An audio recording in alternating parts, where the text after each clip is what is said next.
News this morning, crews are still working to recover pieces of the wreckage from the November 4th UPS plane crash. We have those updates. And a special election for Tennessee folks as they choose their next representative in Congress. We'll tell you who won. Dedicated to Eastern and Southern Kentucky, this is WYMT Mountain News This Morning. Good Wednesday morning to you. I'm Caroline Mueller. Today's date is December 3rd, and we are inching up on that 5 o'clock hour this morning, which means it's time to check in with meteorologist Megan Desmel for a look at your forecast this morning. Megan, you'll be proud of me. I actually wore a coat out the door this morning. Yes. And definitely felt a lot better than it has the last couple of days, shivering, like sprinting to my car. Yeah, you're going to need that coat today. I'm very proud of you for wearing it this morning. And that's my suggestion to all watching this morning. If you are heading out the door, a coat is necessary. Take a look at those temperatures as you're starting off your Wednesday. Very cold. Every city is at or below freezing this morning. So make sure coats, gloves, hats, whatever you can do to protect yourself from this winter weather. And in terms of this afternoon, we will be seeing a little bit of some warming up from what we had yesterday. Highs today will be in the upper 30s and low 40s, but that is still about 10 degrees colder than where we should be for this time of year. Now, as we take a look towards satellite and radar, it is a cloudy start to your morning, as you'll be able to tell, but that will start to dissipate as we're heading through the next several hours. Just keep in mind, it's going to be cold all day long. Here's a look at that 12-hour forecast for you. Cloudy skies in the morning, sunny skies by the afternoon. Caroline. All right, Megan, thank you. 4 weeks after UPS Flight 2976 crashed while taking off from the Louisville airport, crews are still working to recover pieces of the wreckage. The MD-11 crashed November 4th, killing 3 crew members and 11 others on the ground. Yesterday, we learned more businesses have been allowed to access their property. As LG&E works to restore gas service, some other businesses were given the okay to resume third shift operations as of Monday night. And there's businesses that have their own generators. There's businesses that don't need gas to operate. There's businesses that once they get electric, they can come in. They've been contacted by LG&E to meet on property to get those services restored as they're able to do so. Officials say as of today, there's about 150 contract workers in Louisville who are shifting through the plane wreckage and collecting evidence. President Trump and Defense Secretary Pete Hegseth faced questions Tuesday about Hegseth's role in a recent military strike on a suspected drug boat in the Caribbean. The first strike on the boat reportedly killed 9 people. Hegseth said he watched the first strike but did not stay to watch the second. Senate lawmakers say they plan to meet with Admiral Bradley Thursday. Amid bipartisan concern, the second strike was a war crime. I did not personally see survivors, but I stand because the thing was on fire. It was exploded in fire or smoke. You can't see anything. You got digital. This is called the fog of war. The Trump administration's counter-drug campaign in the Caribbean and Eastern Pacific Ocean has now grown to more than 20 known strikes and more than 80 deaths. The Trump administration wants to withhold SNAP benefits from recipients in most Democratic-controlled states starting next week, unless those states provide information about those receiving the assistance. Officials say cooperation is needed to root out fraud in the program.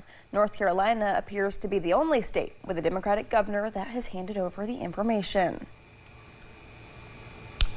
Some voters in Tennessee went to the polls to choose their next representative in Congress in a special election yesterday. Republican Matt Van Epps won, which keeps the 7th district in the GOP column. President Donald Trump, who endorsed Van Epps, won this district by 22 points in the last election. Democrats still said they were proud of their showing in the race. And candidates continue to sign up for next year's political races across Kentucky. Voters will decide on everything from the U.S. Senate and House to the state legislature and local office holders. The filing deadline is just over 5 weeks away on January 9th. President Trump has signed new legislation to increase funding for opioid recovery programs. The act was written by championed by Congressman Andy Barr. This initiative boosts support for the Comprehensive Addiction Recovery through Effective Employment and Reentry, or CAREER Act. The CAREER Act helps individuals battling addiction to transition back into the workforce.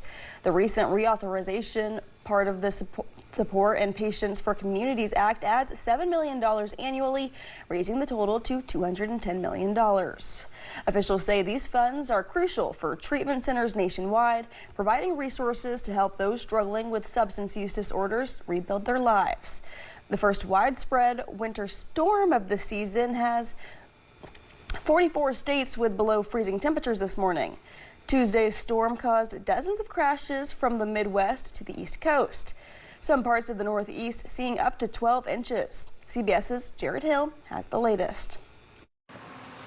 On a snowy overpass, a tractor trailer dangling dangerously over the ledge. First responders in West Virginia raced to rescue the driver. The safer we got that harness on him, the safer we was and the faster we could get out of there.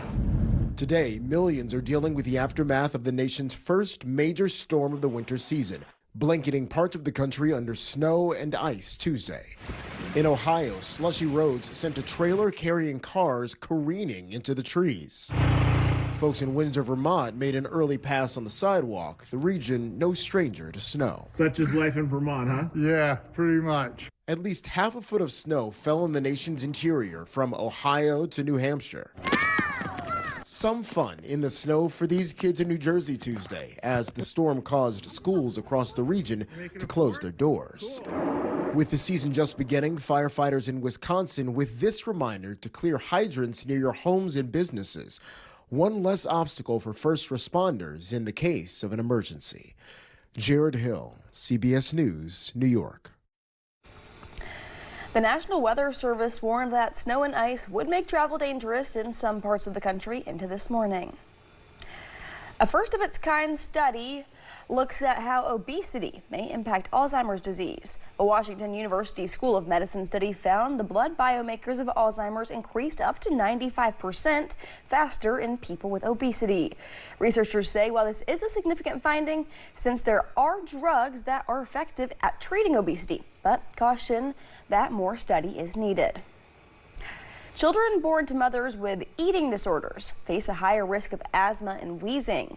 A study in Europe looked at women who had eating disorders before pregnancy and found their children had a 25% higher risk of wheezing and asthma.